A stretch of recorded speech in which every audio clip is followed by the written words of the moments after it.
Heidi Ho, everybody. Heidi Ho. Heidi Ho, good neighbors. Name that show. Oh, you're not here to name it, so you can put it in the comment section. I Love Lucy. No. Is it anything American before like 2000 or even like the 90s? I have no idea. Yeah. Mm-hmm. I didn't even know who Mr. Rogers was till not that long ago. What? I mean, I say not that long ago, but I'm talking like 7 years ago. Like Christmas Story, is that the one with the Christmas Carol? No. I know that's British. I know what the Christmas Carol is. That's awesome. That's good. We wrote that. We wrote that. the one with the one with the like the shooter gun or with like the I don't know, something about You'll shoot your eye out. Yeah, the maybe, Christmas Story? I think so, right?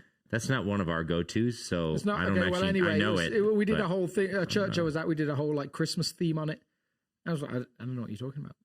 Like something about, what were PF flyers in there? That's like a polarizing Christmas movie, because it's like you either love or hate it. Kind of like Home Alone. Is it a Christmas movie or... No, that's 100% a Christmas movie.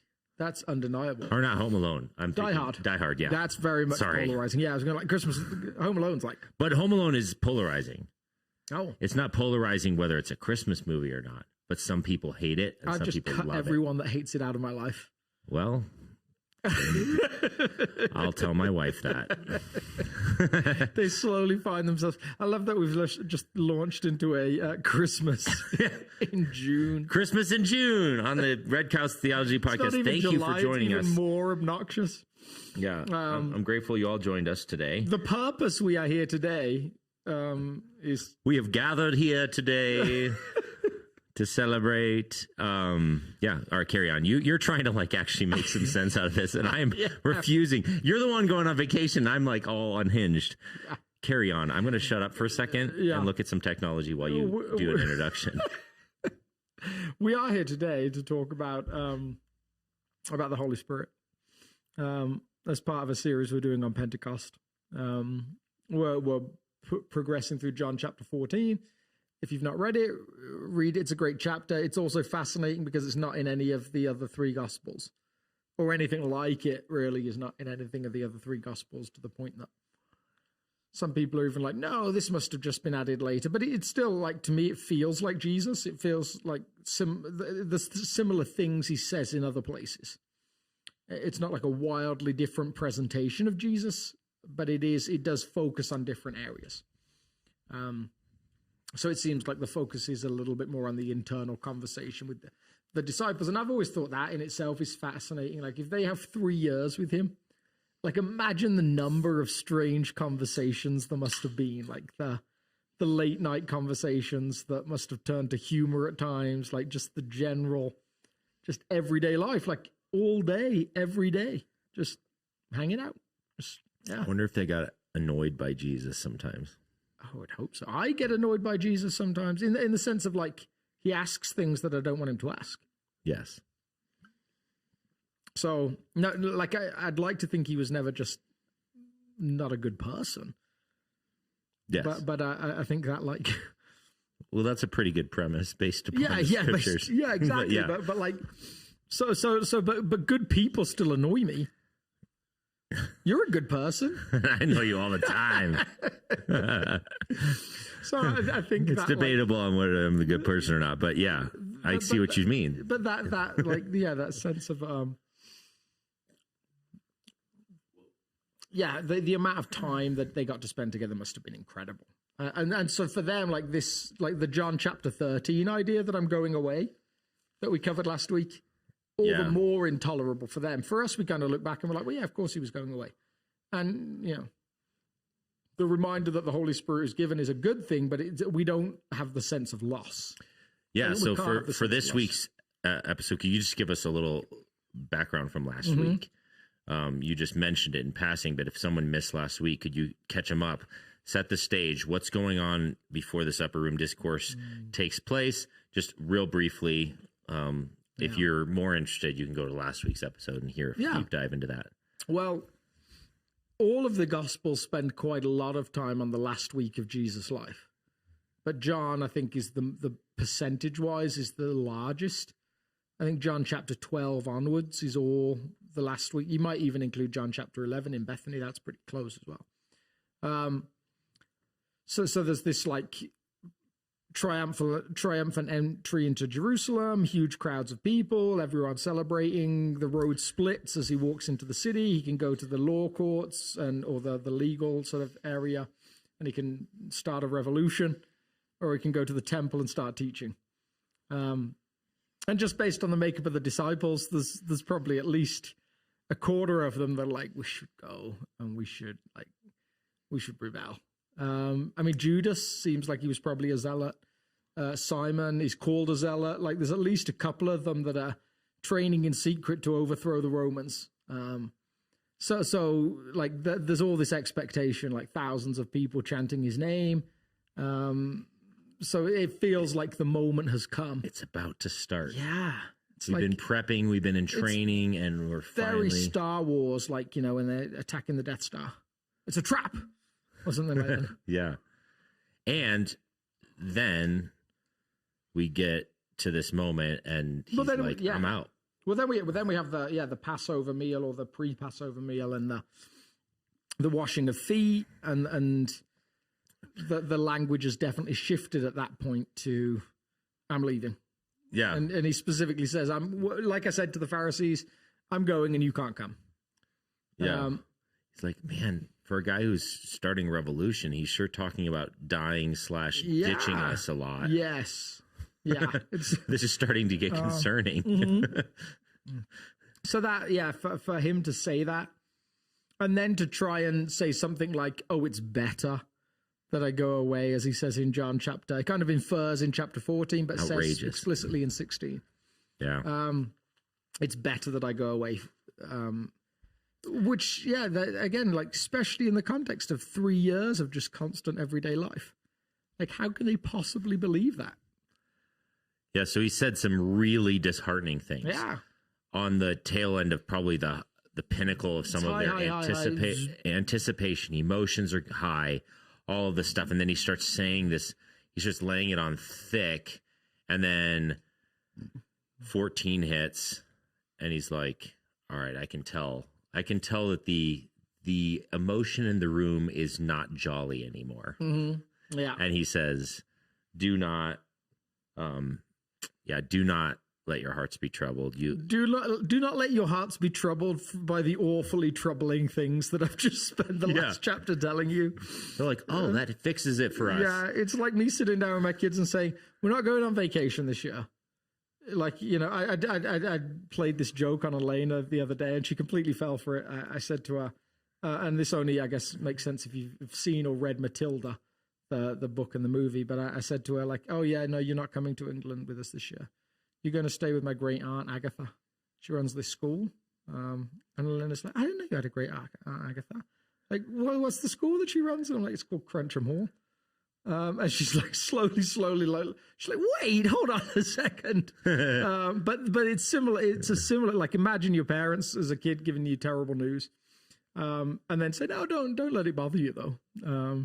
Yeah. Now, of course, he does go on to give lots of good reasons, but there's still this suspension of time between I'm going away, I'll come back and get you, and the question that lurks is, what about in the meantime? Yeah, so I have just to get to this week's sermon, I'll finish maybe some of the summary in the way because I have some observations about this week's sermon. And then we have a question, at least one question that was submitted, so we'll get to that a little bit later too. So you kicked off the series, you set that up, you've already talked about that. And then the first week in the series, you were explaining how part of his promise was like, don't worry, I'm giving you power. Yeah.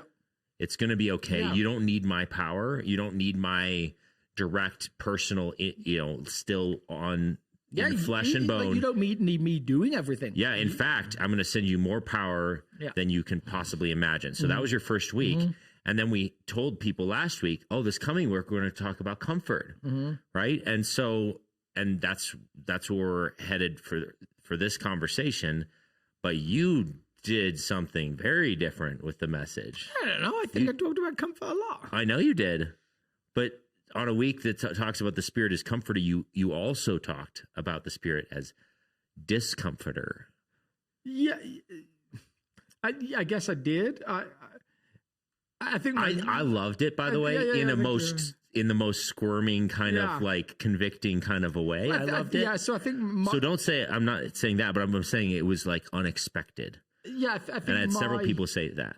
My major, like if I'd had one thing that I wanted people to contemplate, because it was the thing I'd been contemplating all week, was it was, do the comfortable ever really feel the need for a comforter? Yeah. So if some of our and I guess I'm reading this into the text, but if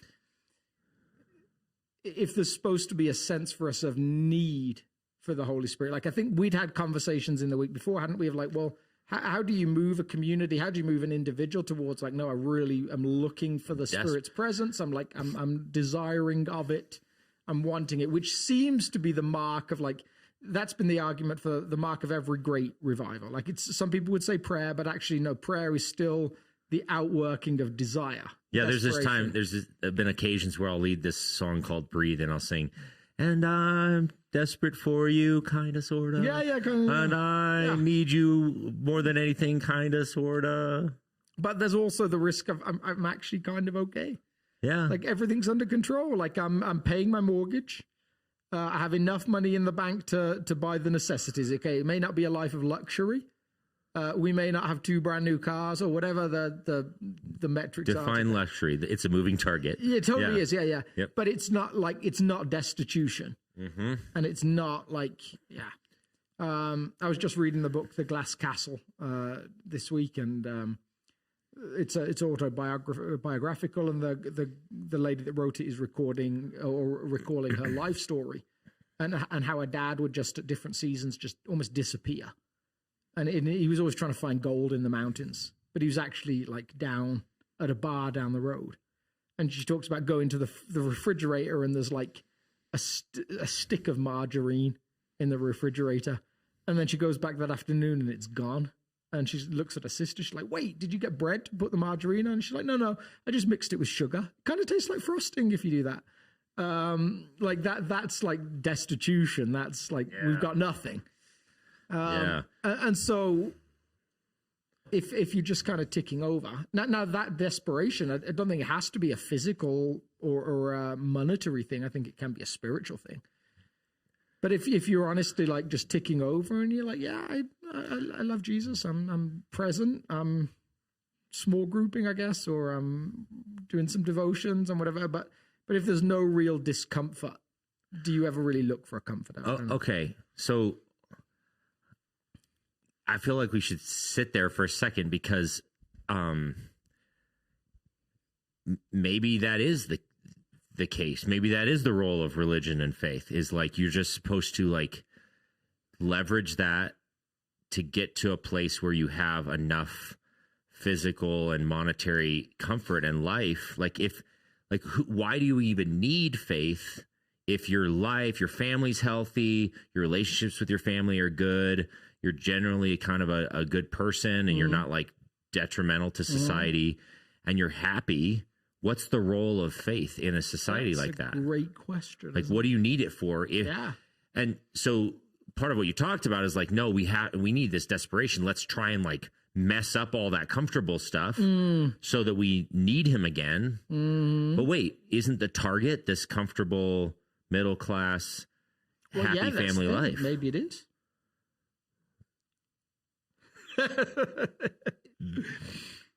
Except, do you not know lots of middle-class happy families that aren't that content at all? I know, but okay, yeah. So this was a massive crisis of faith for me, actually. Okay. Yeah. Maybe six or so years ago.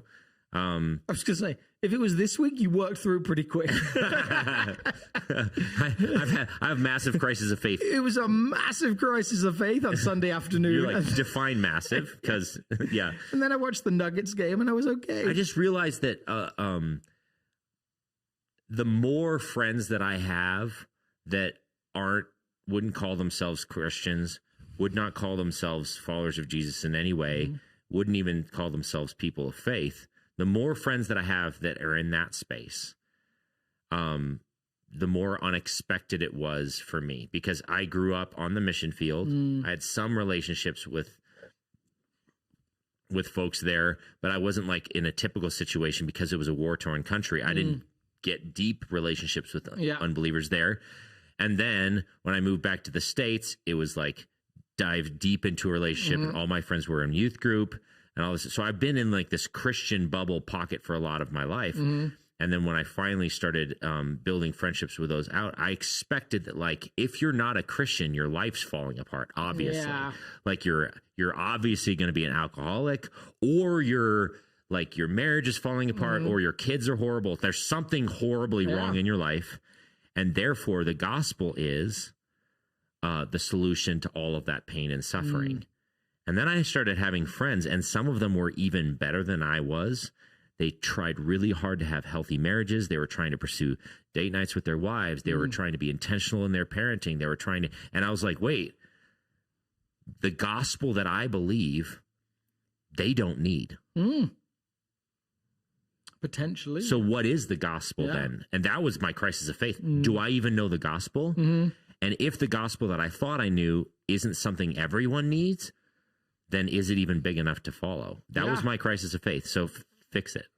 You've already fixed it. So when you no, I feel like this is the comfort conversation. It is a little bit. So it is. I mean, Jesus does say a couple of things that reflect on this in during his teaching, and part of the interesting thing with following Jesus is and Dallas Willard just says this so beautifully, or so profoundly. You know, he says, really everyone follows someone. I've chosen to follow Jesus, and I've chosen to follow him because I believe he's wiser than I am, because I'm the problem. Like, I can't necessarily figure out the right way to live. So I'm trusting that Jesus says, what Jesus says is right. So there's a guy that Jesus talks to or about, at least in some kind of parabolic form, where he says, this guy has a barn, and he built loads of stuff in his barn, or put loads of crops in his barn, and then he looks and they're overflowing. So he says, well, I'm going to build a bigger one. I'll knock down the old ones. I'll build more. And so for Jesus, actually, the need for him, the need for gospel, is actually, as much as we try to avoid the language of, oh, so you can go to heaven when you die. Actually, it is very much tied to the brevity of life, at least in that parable. He's like, this day your life will be taken from you, and who's going to get it all? Like, the pursuit of wealth isn't a permanent solution for happiness in Jesus' mind. Like, it's never going to be enough. So he does. I mean, he, for better or worse, says, no, there is an element to, there is this life and there is the next life. So that, but that perhaps does exactly what we talked about on Sunday. It gets you to this point of saying, well, Jesus, I need you for that. But until that day, but I don't need relationship with you. As long as I've done, just tell me what the bare minimum is to get out of the hot place. Yeah. And then I'll deal with getting to know you in eternity. Like, that's fine. Like, I'm sure, we'll be in clouds. We'll be playing harps like Hollywood thinks we're going to do. And then I'll have plenty of time to get to know you then. But for now, just tell me how to not get to the hot place and just sneak barely in by the skin of my teeth into heaven. Is that the gospel? I don't think so. Do you? No, I don't think so either. But it is like, I don't know.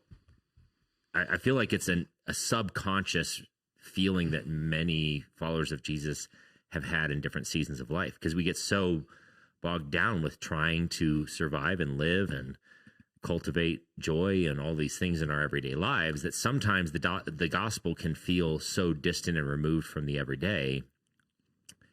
And then when we do say, no, the gospel should affect my real life today, and you look around you and you're like, well, these people, some of these folks seem like they have even better lives than me, and I'm following Jesus. Like, is there no this earth benefit to following Jesus? And when you are so busy just making it work or making it work better, that can occupy enough time that you're not even really sure what you could be missing out on. I think that was I wouldn't say it was a crisis of faith this week, but the thing I kept playing with this week was, what actually am I looking for at times? And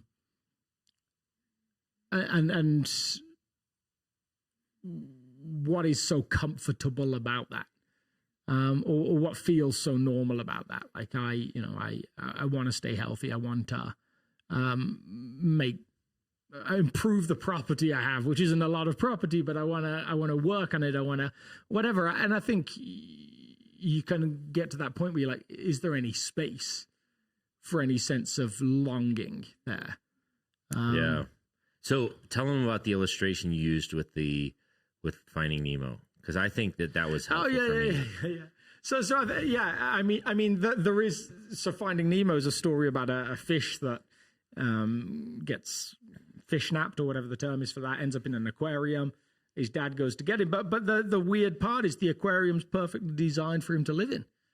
Like it's actually, okay, yes, 3 square a day. But it's going to get fed, it's going to get cleaned, and in actual fact, all the other fish, other than one, have no desire to leave it. They're actually very happy in the aquarium. Yeah. And he comes in, and they're like, no, let's clean you up, and then you get to live this aquarium life with us. But the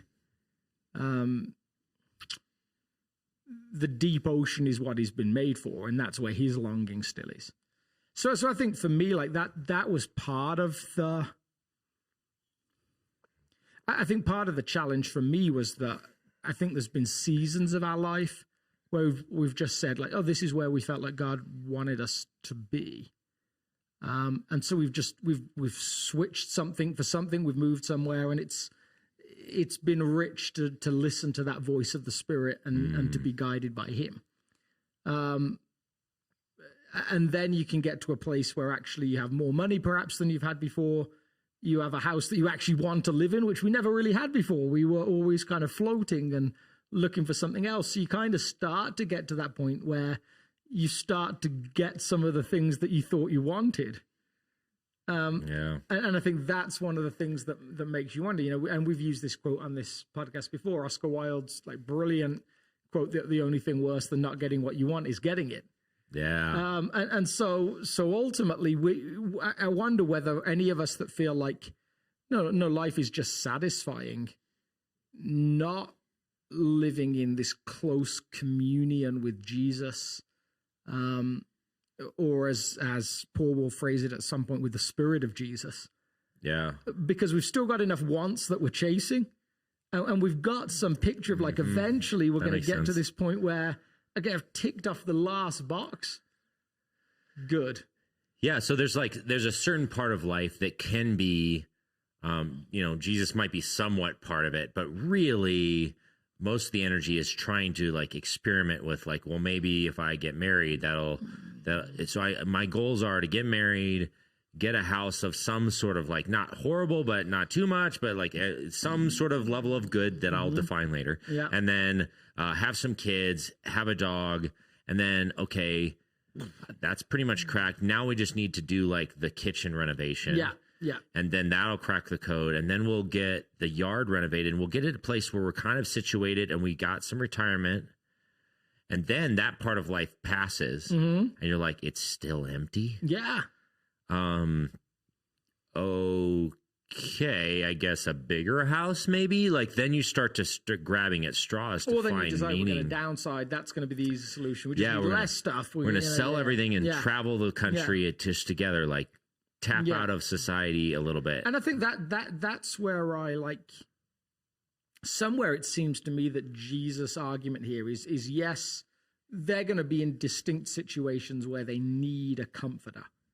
Like it's going to get tough for them in the next few years. Yeah. They're going to, and he says in other places you're going to get dragged in front of synagogues, in front of judges, into courtrooms. In those moments, the Spirit will be with you. Don't worry about what you're going to say. You'll be given the right words to say, all those different things. But on a broader level, regardless of what life looks like, you feel like the implication behind everything Jesus says is that life is richer when lived with close connection to the Holy Spirit. And yet I do think there's these really easy substitutes for really pursuing that. So I think that was it George MacDonald or was it G.K. Chesterton that said the Christian life hasn't been tried and found wanting. It's been found difficult and left untried. Yeah. And I actually wonder whether it's actually as much that life in the Spirit has been left untried by lots of us. Yeah. Because why? Like, how do you find space for that if there's no urgency for it? And why would you have any urgency for it if you've still got a whole bunch of wants to tick off the list? Like, you're still playing like, I want this bingo. Like, and yet, as you say, you've got like, okay, I just ticked off the new deck. Like, the Spirit might be on the list, but it's like, he's further down the list because some of these feel a little bit more tangible and easy to access, and I just got to work a little bit harder, and then I'll try that. Okay, if that doesn't work, then maybe down the road I'll try the Spirit. And that doesn't even begin to cover the things that you don't particularly want to do, but you feel like you have to do. Like, you still got to go and earn money. You still got to run your kids all over the place. You've still got to do this and that. And so I felt like the frustration for me and perhaps for other people listening was, I feel this tension and I feel like very aware of it today. Yeah. Or this week. And I don't feel like there's any concrete answers to it that I have. But the story of Puddleglum was the one that I told that to me was like, it just typified what I felt I needed to find a way to do. Like, is there some way we can put our foot in the fire? Yeah. So if you didn't hear, force ourselves to wake up. If you didn't hear that, the Narnia story is one of, there's this moment where these two children are in this world of Narnia and they're in this room with a character called Puddleglum. He's a marshwiggle. Don't have time to explain that. But there's this witch that she's playing this beautiful music. She's slowly sending them into this almost daze, and she's got this sweet smelling perfume coming out of the fire, and she's just telling them all these things about the world, specifically that their world that they believe in is made up. Kind of like we would say about perhaps there's this other life that can be lived. Very Platonic. Yeah. And so you're in a cave. Yeah, exactly. Yeah. So she's kind of like, no, you talk about the sun, but it sounds just like the lamp. Like, isn't the sun just a big lamp that you've dreamed about? And you talked about Aslan, this lion, but isn't that just a big cat? And she kind of gets them to this point where they're acknowledging, there's no world but this world. And Puddleglum's finally got this moment of clarity. And he decides that he's got to stop the magic, so he shoves his foot in the fire.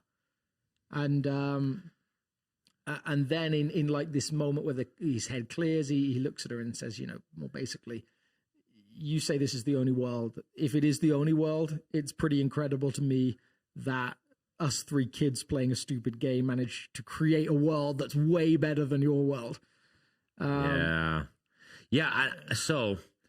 I wanted to know, I was trying to ask, like, how can I put my foot in the fire in this moment of like, is it that I need to intentionally like hit no on some projects? Is it that I need to start some projects? Is it a practice of contentment around what I have?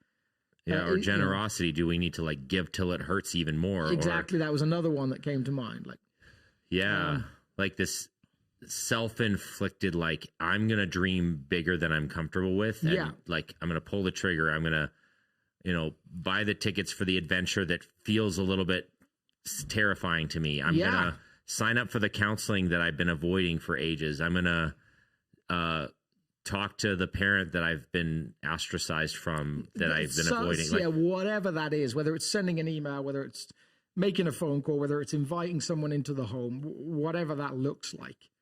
It just felt like there's moments where you might do it, but there's moments that you might let pass and you might go back to the old system that you were operating in before.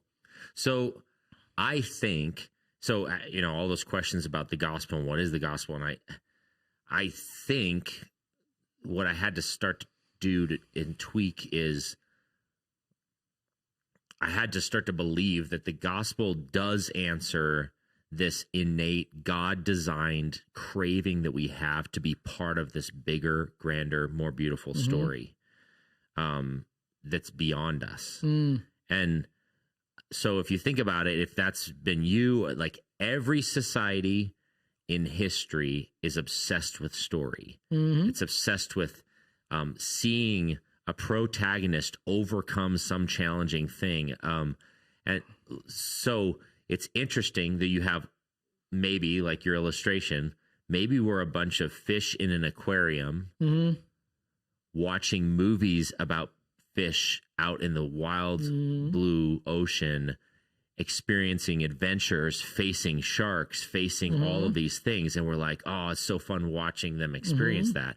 And occasionally you'll have a fish that's in the aquarium's like, that looks like a better kind of existence than my aquarium. Yeah. So I decide to try and get out of the aquarium and into the big ocean. We're in an aqua matrix of some kind. Like that. Yeah. And so the reason humans love stories, movies, books, these things is because there's something that God put in our souls as human beings to say, it like calls us forward. Yeah. Maybe there's more.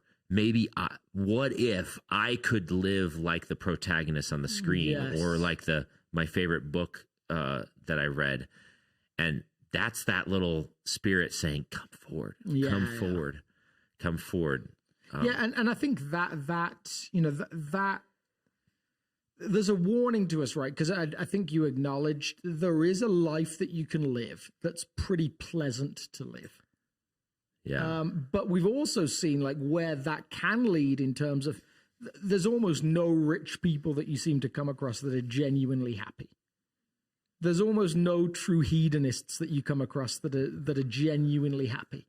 So like the theory would be like if some kind of like attainment of wealth or whatever can make you happy, we should be seeing it more often as people but actually some of the richest people are some of the most miserable, most depressed people that feel like life has no purpose to it whatsoever. Or they're just like don't even really recognize that they're rich and they just give most of it away and they leverage it in other ways. Like that's the only way to crack that code. Yeah.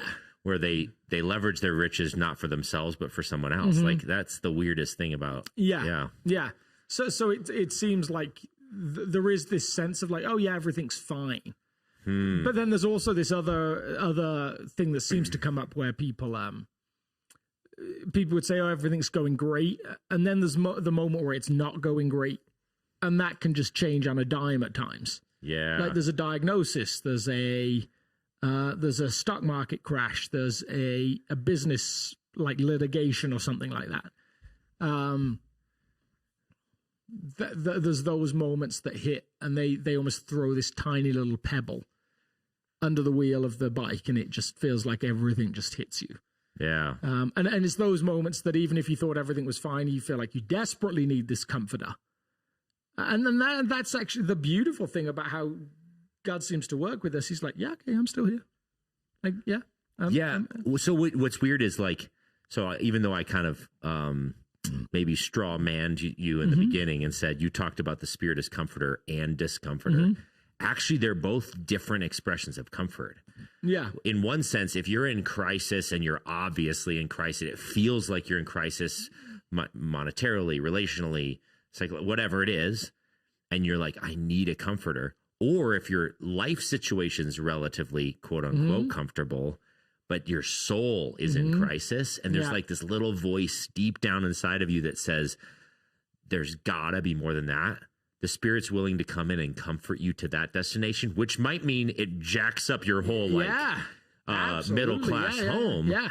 But it's still an expression of comfort. It's a comfort to the actual crisis, which is this crisis of meaning, of purpose, of value, all of those sorts of things. It just reminded me of this passage in Philippians. This is maybe the goal, right? I rejoice greatly in the Lord that at last you renewed your concern for me. Indeed, you were concerned, but then he goes, listen, I'm not saying this because I am in need, for I have learned to be content whatever the circumstances. I know that what it is to be in need. In other words, he's learned to actually find that meaning and purpose in this place and in this place. Yeah. And man, if we could find crack the code to finding meaning and purpose and joy in life, both when we're in need and when we're in plenty. Well, I heard this amazing interview with Patrick Lencioni, who we should have just had on the show to talk about this, because I'm sure he would have said yes to us if we'd asked him, right? We should. We should do it. Like, I've heard of like little tiny podcasts. They're like, well, maybe we'll try, and then like they say yes. Yeah, and they're like, what? Just like, but he was telling this story about how he said for like 12 years, I think he said, it was a ridiculous length of time. He said, I have had no joy in life. Wow. And he said, right in a season when my business was at its best. I mean, he's like, he's a Catholic, but he does a lot of work with, historically with some of the biggest companies in the world, almost all Fortune 500 companies. I mean, he's a killer leadership guru. And he said, the business was flying, just no satisfaction. He said, like, as hard as it is to say, my wife, no satisfaction. My kids, no joy, no satisfaction. The house that I get to live in, all gone. He said, I just had nothing. He said, I was miserable. And he said it all started one Sunday when the priest at the Catholic church he attends was preaching on the parable of the sower. And he said he was talking about the different places that the seed falls. It falls on the path, it falls on the rocks, it falls on the thin soil, or on the good soil. And he said, I'd always known I was the weeds. Like, I'd always known that there was so much stuff that was growing up around, that the gospel life that was supposed to grow was getting choked out. Yeah. But he said, I knew that, but I said, I'd always had this perception of it that, like, well, that's better than the other two. Like, at least I'm not the path, at least I'm not the stones or whatever it is. Like, at least, like, I got to level 3. I didn't hit level 4, but I got to level 3. Yeah. And he said he suddenly had this crushing reality of like, no, that's just as bad as the other two. Jesus isn't giving like a graduated, try and get to this one and then try and get to that one. And then finally you'll get to the fourth one. He's like, no, don't be these three at all. And he said, so he kind of like in this moment said, Jesus, I really want to live life in you. Like whatever that looks like. I want to live close to you. I don't want to be the weeds. I don't want to believe that this life is supposed to give me this sense of satisfaction, because I'm suspicious that it doesn't. And of course, he works with all these different people that he sees this in, and he says in the interview, like, I recently have talked with both Tom Brady and Aaron Rodgers, and they're both terrified of retirement because they don't know what to do with their lives. And so he said, God said to me as I was praying that, are you sure? And he said, yes. And he said, from that moment, everything disappeared. Like my joy just gone. And he said, it only was like years later that he said it's finally started to come back.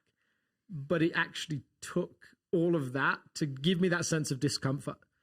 And he said it wasn't an explosion. And he said, sometimes you think you're going to get this explosion if you pray that prayer. It's going to be like, you end up having an affair or you end up on drugs or you whatever. Yeah. But he said, like, mine was more of an implosion. It was just like an interior dissatisfaction. That I tried to cover with being a workaholic.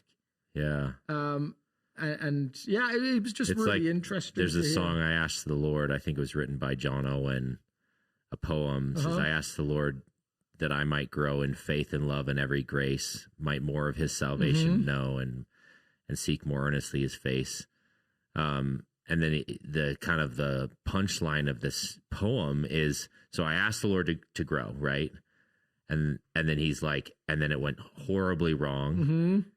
And instead of this, he made me feel the hidden evils of my heart. Let the angry powers of hell assault my soul in every part. Oh, man. And then he cries out to God and he says, Lord, why is this? Will thou pursue thy worm to death? And then God responds, tis in this way, the Lord replies, I answer prayer for grace and faith. Wow. These inward trials I employ from self and pride to set thee free, that thou might seek thy all. Yeah. And it's like, that's a terrifying prayer, which you even hinted at on Sunday. You're like, I'm so scared to pray this prayer, but there's a piece in my soul that says, you gotta do it. Yeah. Ooh. Yeah, and I think that, so that was really just, a whole bunch of messy thoughts from that week. That sometimes happens with a sermon. Like sometimes a sermon can feel kind of clinical. Like it can be like people need not to know for me this. when I preach. It feels like a complete disaster area. I'm like sitting in my office. Lord, please give me something. You have more reps than I do. Yeah, I think that is the thing. Like, and I probably felt like that at some point. But the more you do it, you recognize there's some weeks where what you'll feel is this is an important truth people need to know. And I don't feel hugely connected to it, perhaps. You know, like when Andrea preached actually on the second half of marriage, almost like this. How do you keep this vision going?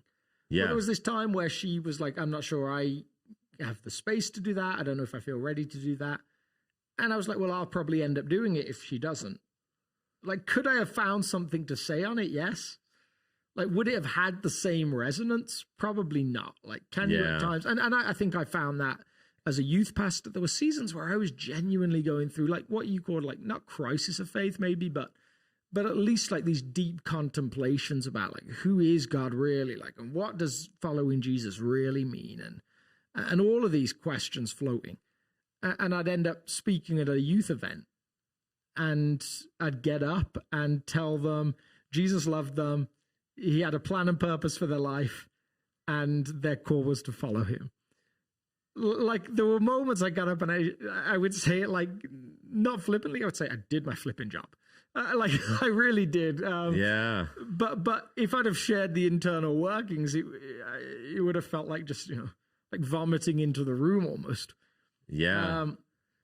And I've had that feeling like when you're, I even joked about it a little bit a second ago, like when you're leading a song in worship and you're saying, Lord, I'm desperate for you, kind of. Yeah. And I really, really need you, kind of, sort of. I'm actually doing a pretty decent job right now. I've actually sung this song like multiple times. Or like, you're the only thing that matters to me, but I really can't wait to go watch the Broncos game. Like, that's and then, like, as a leader, as a spiritual leader, you're like, I am the worst spiritual leader ever because I am having these thoughts. And I used to, like, say, I'm just inauthentic. I need to just... There was even a moment where I was like, do I need to resign because I'm not connecting with the songs, the words that I'm saying? And I had to start to learn to trust the Spirit in me as, like, the one who can affirm the statements as true beyond what I could. And then that, ironically, then there was like that internal part of me, this part that has been quickened by the Spirit that says yes, then it was able to, like, re-engage. But yeah, it's super fascinating. Do you feel like that is, you know, I've often wondered, what is it about David that makes God call him a man after my own heart? Because there's lots about David that action-wise, you're like, really? Like there's definitely moments. He definitely has moments where you're like, oh man, what a moron. And I say that like maybe too flippantly, but just there's definitely moments with David though he does some stuff that's not great at all. Totally. And yet God still calls him a man after my own heart. Yeah. And it feels like some... Do you have an answer to that question? Or are you asking me? I'm asking you. So I think part of it is it seemed like David had a default that he returned to, which was, God, I choose your way, even if it's at my detriment. Yeah. So like even like his interaction with Saul was like, I'm God's chosen, anointed, and I refuse to touch Saul because I'm going to let God's going to be the one who does this. And then even his interaction with some of these different mistakes he's made, he would always say, you know what, you're right. Like he'd make a stupid mistake. Nathan like comes to him and whatever. And he's like, he humbles himself before God. You're right. I've made the wrong mistake. God, I'm back in. I'm with you. I just want what you want. Even when I make a mistake, I'm going to return to, I want what you want, even if it's hard for me. And whereas other people were always like, no, I want more power. I want more control. I want more money. Yeah. And he was willing to lay down that attitude multiple times throughout his life and say, and I think it's the same thing that Abraham does. Abraham's supposed to be the one with more influence. He's the one that God calls out. He goes and he sees Lot, or he has Lot along with him, who's a representative of the younger, even though it's a nephew, it's the representative of the younger brother. And what happens? He says, we're running out of space. You get to pick first. Yeah. I set aside my rights. I set aside my authority, my influence, and you decide. And God's like, I just love that heart. I love that attitude of you choosing to set aside your rights. Yeah. And for the better good of the rest. And I think that's my theory. Yeah, I that there's a lot that I would say was a similar track to what I was thinking. It is with David, to me, this God calls him a man after my own heart, and there's one reading of that in English, which is a man who resembles my own heart, and then there's another reading that says someone who is after and pursuing my heart. I would have to say it's the second, right? It's that I just kind of just want what God wants, and I think sometimes it's both, but I think both of them are fairly good readings. Like it's God, it's I want what God wants, and it's also I want God. And like that, you see that in some of the language in the Psalms. Where can I go to be with God? Like this desperation, like how lovely is your dwelling place, O Lord Almighty. Like or even like when he wrestles with what we're talking about today, I look around and everyone else is like they're off the rails, but their life is amazing. Yeah, they don't love you, they don't pursue you, and it seems like so. It's the same conversation we hear. And then he says, "Oh," and then I walk into your house. And I realize that's the good stuff. Yeah, and so there feels like there's some of that at the heart of what we're talking about today. It's not that there's a sense you can't have a pretty good life without pursuing God at all, but there is this trust level when you've chosen to follow Jesus as not only Savior but also as Rabbi and teacher. Yeah. That when he says, no, pursue me, come after me, that you say, yeah, I don't fully understand that, but that's the way I'm going to set my direction. And then you do it and you're like, oh, I'm glad I did that. And then a new issue arises and you're like, I'm not sure I want to surrender that one. And I don't know if I trust you enough. And he's like, okay, look, I'm just asking you for it. And then eventually he's like, all right, I'm going to try. I surrender this. And you're like, oh man, Jesus was right. And I think maybe what was a little bit at the heart of some of my wrestling was I always felt like, and this is maybe the thing about life getting better, good, whatever. It always felt for a lot of years that for Laura and I and where we were with the kids, there was nothing that it wasn't easy to just say, yep, okay, we can leave that. Yeah. There were communities we loved, like we loved South. And God called us onto different communities and we were okay with that. But then suddenly you get to this place, you're like, oh, I love this house I get to live in. I love like the school that my kids are going to. I love like the 401k I'm investing in or whatever those different things are. Yeah. And then suddenly you start to get to your point like, oh man, how easy is it to say like, I'm going to give this away? How easy is it to say like, okay. Yeah. We're going to sell the house and give a chunk of the money to something. We're going to move into a small, it becomes very much like there's some practical stuff that you really want to hold on to. Yeah. There's actually, we need to get to the question in a moment, but the house that you're living in was an expression of that. Yeah. So the Caldwell family who you bought the house from, who were members of South, they lived in a bigger house in Highlands Ranch. And they were feeling this tension, and they said, you know what? We could continue to try and upgrade every year. And instead, we are digging our feet in, and we're saying no. His business was thriving at the time, and they sold their bigger house, and they downgraded to yours. And they said, this gives us more margin to give. It gives us more margin to whatever. And then some economic stuff hit. And his business started struggling, and it was like, oh, we saw what you were up to. Like you were prepping our family for a season where we needed this margin, and it allowed him to not take a salary at times to pay his staff. Wow. And then nurture a business into a healthy closure which he couldn't have done if he'd been in the bigger house. Oh, man. That's the house you live in. And that's the house I live in. That's pretty cool. Yeah, it's just all fascinating. And so I think there is this individual application. Our question is about the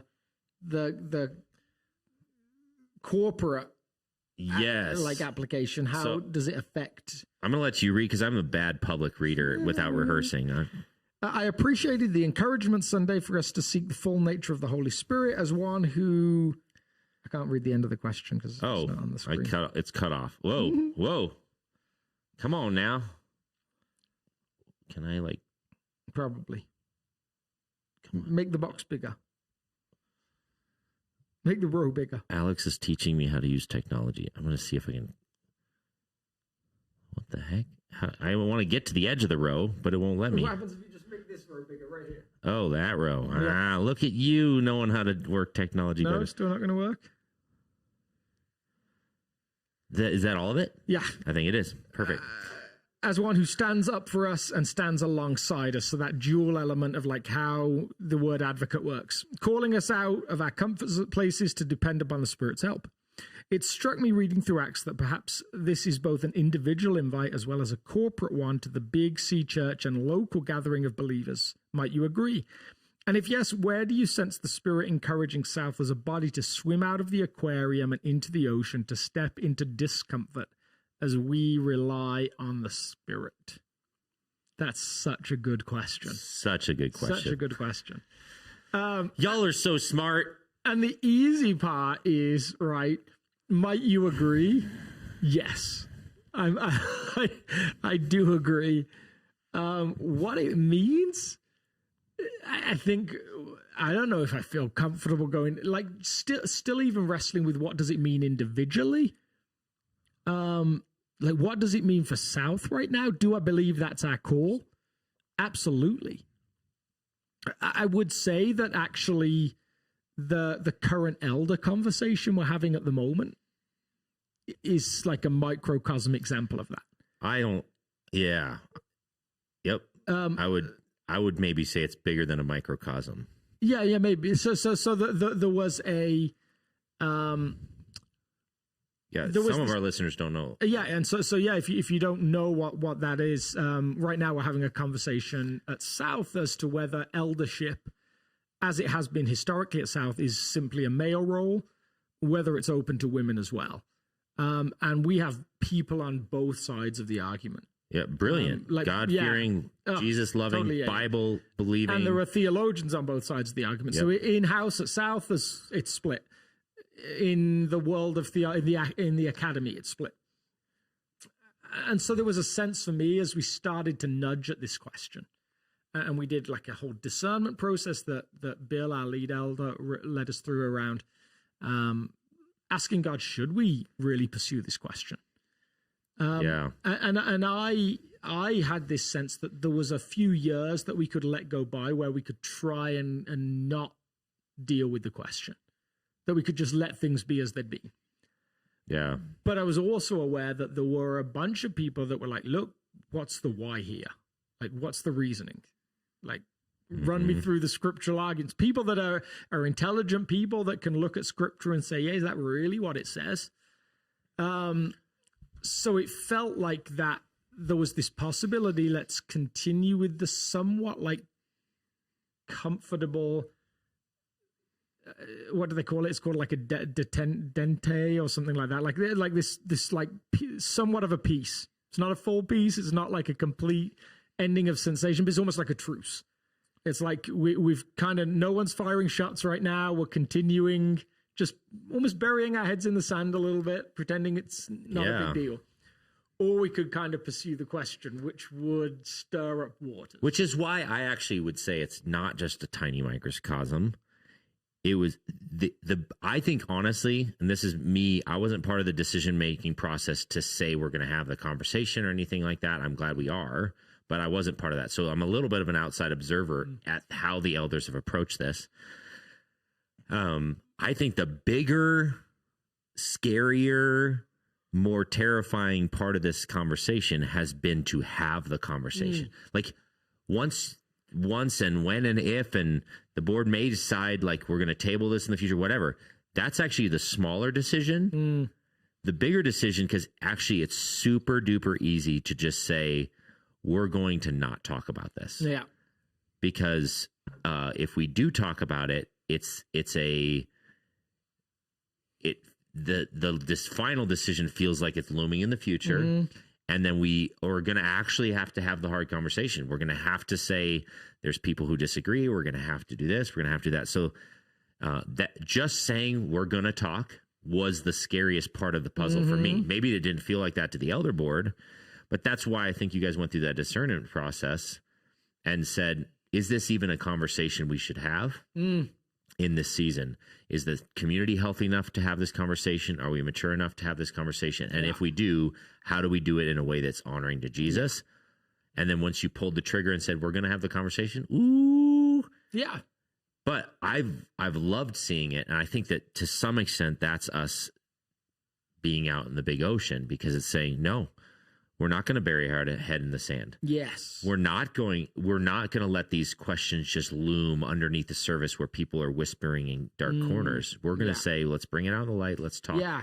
And I think even already I've seen just some of the, because the ocean can be scary, to keep using that metaphor. Yeah. It is bigger. There are predators in the ocean. There's all those sharks. Yeah. Already I've just seen some really good signs of just one, how much people have valued that process of taking that risk to talk. And even hearing people say things like, when we started talking about this, it started to make me think, if I don't have what I want, or it's not my views that are picked, I'm probably going to look for another church. To already some of those people starting to say, I've just kind of decided I'm all in on South regardless of where the decision goes on this. Yeah. Like that, like it's not an absolutely, like if you tier pieces of ecclesiology or theology into what's essential, it's not like salvation issue. It's not like tier one. It's not the most fundamental. It's not like thing. the deed of Christ and and so it is. It is one of those things that you can choose charity in. You can choose to live and say, I disagree, but I can respect the authority of the church in that respect. And so, like, I love that. I love that people are valuing the process. But yes, it's certainly that. I didn't sleep great that Saturday before we announced it. Yeah. Because I was just like, oh man, I wonder what people think. Yeah. So that's one. Yeah. Well, is there any others that you feel like a calling forward for our community on the horizon? I mean, I think the stuff that comes to mind, but nothing that I think has concrete answers. We've talked about how we pray about the space that God has given us. Like, how does it continue to be developed? We have different tenants in this center. What does that look like in the long term? All these different elements that come up. But I think nothing that right now, like, I think what I love about South is it's historically being a risk-taking church. Yeah. And so it's really like, actually, if anything, trying to continue to champion that DNA.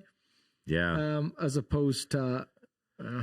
yeah, and I think maybe pulling the curtain back of leadership of a local church family, this is a conversation that Alex and I have all the time, that Alex, Andrea, and C, the elders, all of these folks in leadership, the whole staff have all the time, is like, is there this bigger thing? And some of the reality is Alex came on staff. It's like 3 years, right? 3 pushing into the 4th year, right? Yeah. So when Alex came on as our lead pastor, that initial season was a lot about him internalizing, building relationships with people, learning the DNA of South, building all of that stuff. Then the following year was him starting to establish some vision and direction.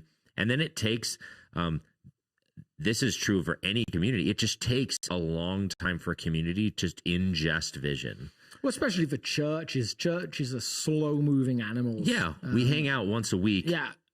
Plus a few smaller groups throughout the week. It's not everyone all together. And a bigger, like a company outside of the church world. Like if the staff get it, then it's happening. Yeah. And the client base is a little different. Yeah. With church, it really has to become a broad like sense of this is who we are. Yeah, and our demographic is young and old, married and unmarried, heard and not heard. I mean, it's like the demographic. So you're moving this large community of people on a journey so that we all understand and are using similar language.